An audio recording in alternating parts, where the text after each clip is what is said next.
The morning of my son's wedding, I was standing in the upstairs hallway in my good blue dress, the one I'd bought specifically for that day, when my neighbor Ruthanne grabbed my arm and pulled me into the linen closet. She didn't ask. She just pulled. "Don't make a sound," she whispered. Her voice was different, flat, urgent. "You need to hear what's happening downstairs." I almost laughed. I thought maybe she'd had too much champagne already, or maybe this was some kind of joke I wasn't in on. Ruthanne had lived next door to me for 19 years. She brought me soup when my husband passed. She knew where I kept my spare key. She was not the kind of woman who made things dramatic for no reason. So I stayed quiet. And that's when I heard my son's voice. "My name is Eleanor. I'm 63 years old. I taught third grade for 31 years at the same elementary school where I once enrolled my own children, and I retired 4 years ago with a cake shaped like a book and a card signed by every teacher on staff. I live in the same house I've lived in for 27 years, a brick colonial on Fernwood Drive with a maple tree in the front yard that my late husband planted when it was barely taller than our oldest. I have 2 children. My daughter lives in Portland with her husband and their baby. We talk every Sunday. She sends me videos of the baby doing ordinary things, reaching for a spoon, laughing at the dog, and I watch each one at least 3 times. My son is different. He was always different. Not in a bad way, I used to say. Just in a way I couldn't quite name. His name is Beckett. He's 34. He works in finance, which is a word that could mean almost anything. And when I ask him what exactly he does, he gives me an answer that sounds complete, but leaves me feeling like I understood nothing. He's handsome in a way that people comment on, the kind of handsome that comes with confidence you can mistake for warmth. He calls me on my birthday and on Christmas. He visited at Thanksgiving 2 years ago, then said last year he couldn't make it and sent a gift card instead. When he told me he was getting married, I cried. Happy tears. I drove 4 hours to meet her at a restaurant she picked, somewhere modern with exposed brick and menus that didn't list the prices. Her name was Felicity. She shook my hand when I walked in, not hugged me, which I noticed but tried not to hold on to. She was polished in the way people sometimes are when they've worked very hard at it.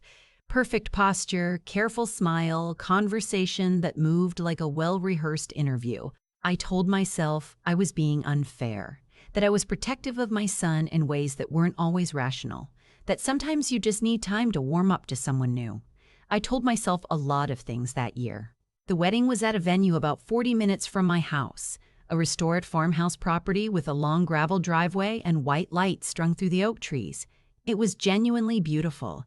I have to say that because it was. Whatever else happened that day, the place was beautiful, and someone had put real thought into it. Ruthanne came with me as my guest. That was her idea. She'd said, "You shouldn't sit alone on the mother's side," and I'd said I wasn't planning to sit alone, and she'd said, "I know you, Eleanor, and I'm coming." So she came. She wore a navy dress and brought a card with $50 in it for the couple, which I thought was generous, given that she'd only met Beckett a handful of times.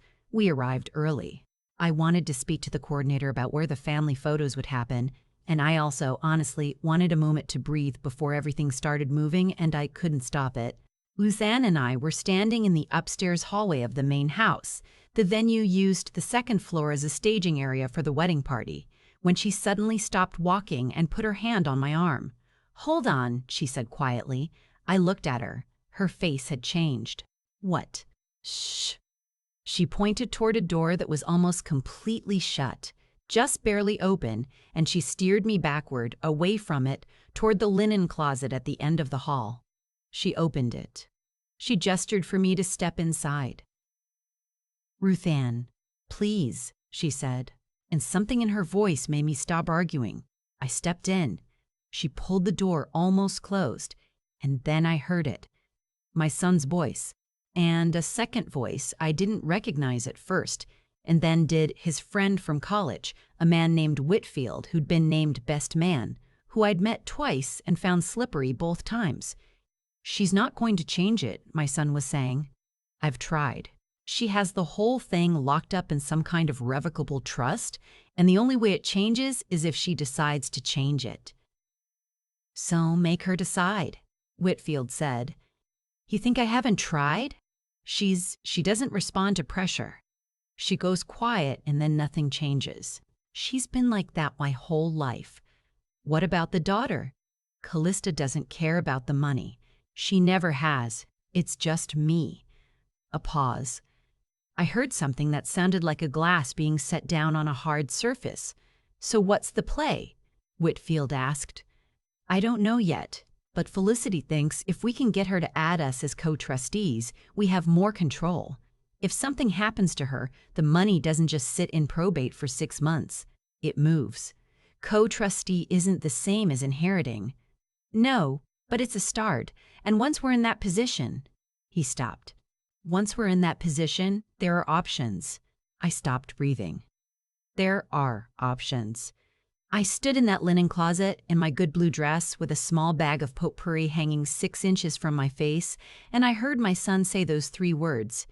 And I knew exactly what they meant, not because he explained them. Because I know my son. I have known him for 34 years, since before he had a name, and I know what he sounds like when he's convinced himself that what he's doing is reasonable. He sounded like that now. Ruthanne had her hand on my arm. She didn't say anything. She just stood there with me. I don't know how long we were in there. It felt like a long time and also like no time at all. At some point, the voices moved away, toward the staircase, and then down, and then we couldn't hear them anymore. Ruthanne opened the closet door slowly. She looked out into the hallway. Empty. She turned to me. I came up to find you, she said. I heard it from the top of the stairs. I didn't know what to do except… She stopped. I couldn't let you not know. I nodded. I was looking at the window at the end of the hallway, the oak trees outside, the white lights that weren't lit yet because it was still daytime. Eleanor. I turned back to her. Tell me what you need, she said. That question almost broke me. Tell me what you need. It was such a simple question, and I hadn't been asked it in so long. I thought about what I needed. I thought about my husband, who would have known what to do and who wasn't here. I thought about my daughter in Portland, who was watching a live stream of the ceremony because she couldn't afford the flight. I thought about the trust my attorney had set up 3 years ago after my husband passed, the revocable trust that held our home, our investments, the savings from 31 years of teaching and 34 years of my husband's work at the engineering firm. Revocable. That was the word. It meant I could change it. I need to get through this day, I said, and then I need to call my attorney. I sat in the front row of the mother's section and I watched my son get married. I smiled for the photographer. I held a small bouquet of white flowers I'd been handed by a coordinator who didn't know my name. I watched Felicity come down the aisle in a dress that was genuinely stunning, and I thought distantly that in another version of this story, I would have been crying from happiness. I was not crying. After the ceremony, during the cocktail hour, Beckett found me near the appetizer table and put his arm around my shoulders and said, "You okay, Ma? You seem quiet." "It's a big day," I said. "I'm just taking it in." He squeezed my shoulder and moved on to another cluster of guests. Ruthanne appeared at my elbow 30 seconds later. "He doesn't know," she said quietly. "No," I said. "He doesn't." That was the only time we spoke about it during the reception. We drank sparkling water and ate small things on crackers and watched people dance, and at the end of the night I hugged Felicity and told her she looked beautiful, which was true, and I kissed my son on the cheek and I drove home. Ruthanne followed me in her own car. When we pulled into our respective driveways, she got out and walked across the lawn to me and said, "Are you sure you don't want me to come in?" "I'm sure," I said, "but thank you. Ruthanne," I stopped. "Thank you. Ruthanne," I stopped. "Thank you." She nodded. She understood what I was thanking her for. I called my attorney the following Tuesday. His name is Arthur. Not Patricia, not anyone named Patricia. That's a real person, and she handles estate work on the other side of town, and I've worked with him since my husband and I first bought the house on Fernwood Drive. He's older than me by about 15 years and has a way of listening that makes you feel like nothing you say will surprise him, which is a quality I have always found steadying. I told him what I heard. All of it. The trust, the co-trustee idea, the phrase "there are options." He listened without interrupting. When I finished, he said, "You want to restructure." "I want it protected," I said. "I want it so that there is no version of this where anyone can maneuver their way into a position of control over anything I own while I'm alive or after." "That's doable," he said. "We convert to an irrevocable trust, or we restructure the revocable with successor trustees you fully control. We also look at the beneficiary designations on every account." "All of them," I said. "All of them," he agreed. "This is going to take a few appointments to do properly." "Schedule whatever you need," I said. Then I asked him the question I had actually been building toward the whole call. "What do I do about my son?" He was quiet for a moment. "That's outside my area," he said. "But in my experience, and I've seen a version of this more than once, you have a choice between confronting and not confronting. Neither is wrong. But whichever you choose, make sure your documents are in order first.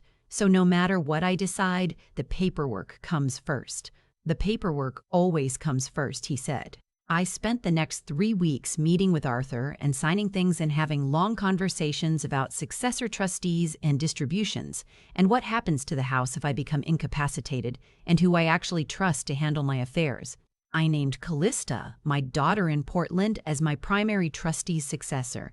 I named a professional trust company as backup. I removed my son from the direct line of succession and rearranged his inheritance into a structure that could not be accessed, managed, or redirected without a series of legal steps that would take years and require cause. I also updated my will. I added a provision for Ruthanne.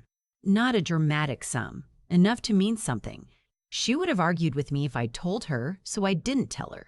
By the time the paperwork was finished, it was 6 weeks after the wedding. I had seen my son once in that time, a brief lunch he'd organized at a restaurant downtown, during which Felicity sat across from me and smiled the careful smile and asked about my garden and said they hoped to visit soon. I smiled back. I asked about their trip to Lisbon. I refilled my water glass. I was very good at getting through meals. The conversation with my son happened at the end of August. He called me on a Sunday, which was unusual. He didn't typically call on Sundays. And his voice was different, still polished, but tighter, like something had pressed against it. "Mom, I want to talk to you about something." "Okay," I said. I was sitting in the kitchen looking out at the backyard. The maple tree, the patio my husband built one summer when Beckett was about 8, and Callista was 5, and they used to chase each other around it until someone fell and cried. Felicity and I have been thinking about the future, about planning, and I was wondering if you'd ever considered adding someone you trust to your trust documents as a co-trustee. I let a pause sit between us for a long moment. "I have considered it," I said, and I made some changes to my documents recently, actually." A pause on his end now. "Oh?" "I worked with Arthur. We restructured. Everything's been updated. I'm very happy with how it's all set up now." Another pause. Longer. "What kind of changes?" "Thorough ones," I said. He didn't say anything. "Beckett," I said, "I've been your mother for 34 years. I know you better than you think I do. I have always known you, and I want you to understand something." I stopped for a moment. I'd rehearsed this. I'd said it to the kitchen wall twice already. "I am not angry. I am not going to stop being your mother, but I have taken care of everything that needs to be taken care of, and what's mine is protected, and that is not going to change." The silence on the line was a particular kind of silence, not empty, full of something he didn't know how to say. "Mom, I'm not done," I said. "Whatever you and Whitfield talked about at that farmhouse, and yes, I know, I heard more than you realize. I want you to understand that there are no options. There is nothing to maneuver. Everything is already handled. What's left to figure out between us is not legal or financial.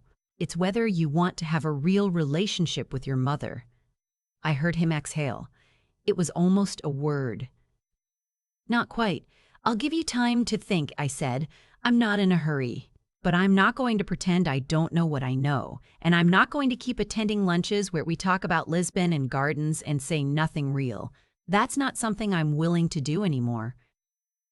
I said goodbye and ended the call. Then I sat there for a while, in the kitchen, with my hands flat on the table. I didn't feel like I thought I would feel. I expected something sharp, relief, or grief, or anger. What I felt instead was something quieter, a kind of settling, the way a house sounds when everyone has finally gone to sleep. My son called me back 11 days later. I know it was 11 days because I had been paying attention to whether he would call, and after 11 days, I had started to accept that maybe he wouldn't, and then he did. He didn't start with an explanation. He didn't start with an apology exactly. He said, "Can we get dinner? Just the two of us?" We met at a diner, not a restaurant with exposed brick and no prices on the menu, a regular diner with red vinyl booths and coffee that came in a white mug. We sat across from each other and ordered breakfast food, even though it was 6 in the evening, because that's what I'd always done when he was a kid and couldn't sleep. Made him scrambled eggs and toast, and maybe he remembered that, or maybe it was a coincidence. We talked for almost 3 hours. He didn't deny what he'd said. That was the thing I'll always remember, that he didn't try to explain it away or tell me I'd misunderstood. He sat with it.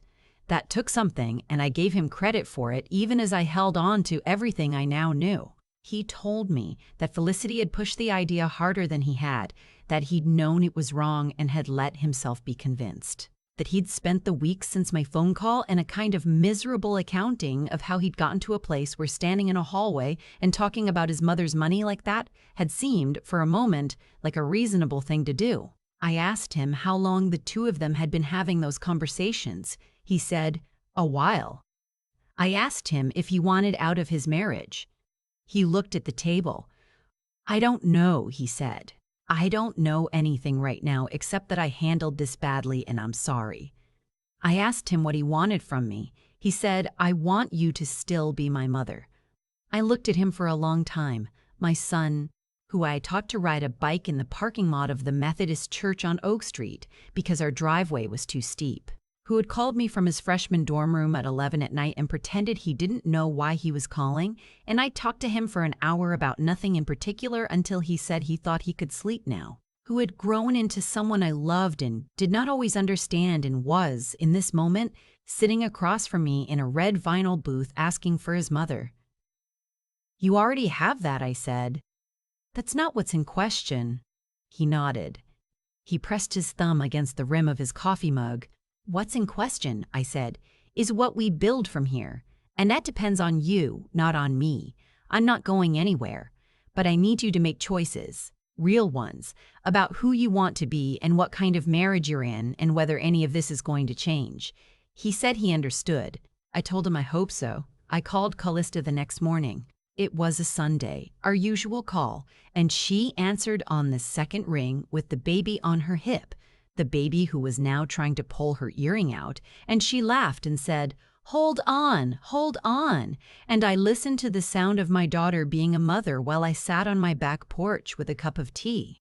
And it was such an ordinary, specific, real thing that I felt something finally loosen in my chest. I told her everything, not in a way designed to turn her against her brother, just in a way that was true, because she deserved to know. And because I was 63 years old and I had spent too much of my life managing what I told people to protect them from things they had every right to know. She was quiet for a moment after I finished. Then she said, "How long have you been carrying this?" "Since the wedding," I said. "Mom." Her voice was soft and a little frustrated in the way that meant she loved me. "You could have called me." "I know," I said. "I'm calling now." She asked about my documents. She knew about the trust, had always been more interested in the practical side of things than her brother. I told her what Arthur and I had done. I told her she was my successor trustee. "I know," she said. "He called me." "Arthur called you?" "Last month, to verify the appointment. I thought you'd tell me when you were ready." A pause. "I didn't realize how not ready you were." I laughed. It surprised me how real it was. "I think I was ashamed," I said, "of him, of not knowing, of sitting in that venue thinking everything was fine and having no idea." She was quiet for a moment. The baby made a sound in the background. Then she said, "You knew enough to stay in that closet and listen. You knew enough to call Arthur on Tuesday. You knew enough to say what you said to Beckett." Another pause. "You knew more than you're giving yourself credit for." I held that for a moment. "You're a good mother," I said to her. "For what it's worth. From someone who had a few decades of practice." "I learned it somewhere," she said. "That was 8 months ago now. The maple tree out front is starting to turn. It goes orange first, then gold, then a deep red-brown before it drops. And I've been watching it from the kitchen window the way I do every October, the way I have every October for 27 years. Beckett and Felicity are separated. He told me in September, matter of fact, the way he tells me most things. He didn't ask for my opinion, and I didn't offer one. I asked if he was okay. He said he was working on it. I said that was enough for right now. He calls me more now than he did before. Not every week, but more. Sometimes we don't talk about anything important. He asks about the garden, and I ask about work, and it's not deep, but it's real, or it's starting to be, and I'm willing to be patient about the rest. Ruthanne came over last week, and I made dinner. Nothing special. Roast chicken and green beans and the good bread from the bakery 2 blocks over. We ate at the kitchen table, and she told me about her sister's visit, and I told her about a letter I'd gotten from a former student, one of the 3rd graders from my 2nd year of teaching, who is now, apparently, 41 years old and a high school principal, and wanted me to know he still remembered the book I'd read them in October, the one about the fox and the crow. At the end of the night, when she was putting on her coat, she said, "You seem different." "Different how?" She thought about it. "Like something you were holding got set down somewhere." I thought about that on the way back to the kitchen. The dishes in the drying rack, the maple tree visible through the window, just barely, in the dark. She wasn't wrong. Some things you carry because you think you have to. You think if you set them down, something important falls apart. Something gets lost that can't be recovered. And then you set them down, and the only thing that happens is your hands are finally free. I have a trust that is protected. I have a daughter who answers on the 2nd ring. I have a neighbor who pulled me into a linen closet when it mattered, who will never fully understand what that one moment gave back to me. I have a son. I'm still learning how to know. That's more than enough to work with. I do now. I think about that linen closet a lot, not with bitterness, just with a kind of quiet recognition. Because the truth is, what happened in that hallway didn't start on my son's wedding day. It started long before, in small moments I chose to look past, the way a conversation would shift when I walked into the room, the careful smile that never quite reached the eyes, the questions about my finances that arrived wrapped in concern. I saw all of it. I just didn't let myself see it. That's the thing about willful blindness.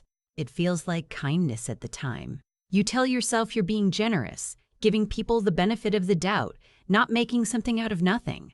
But what you're actually doing is letting the truth pile up in a corner of yourself where you don't have to deal with it. And eventually, the pile gets so tall that someone like Ruthanne has to pull you into a closet and make you stand still long enough to finally hear it. What she did took something real, not just the courage to act in that moment, though it did take that, but the kind of moral clarity that lets you see what's right even when doing it is uncomfortable, even when it might cost you something. She risked the friendship. She risked my reaction. She risked my reaction. She risked being wrong. She did it anyway, because she knew that protecting me from a hard truth wasn't actually protecting me.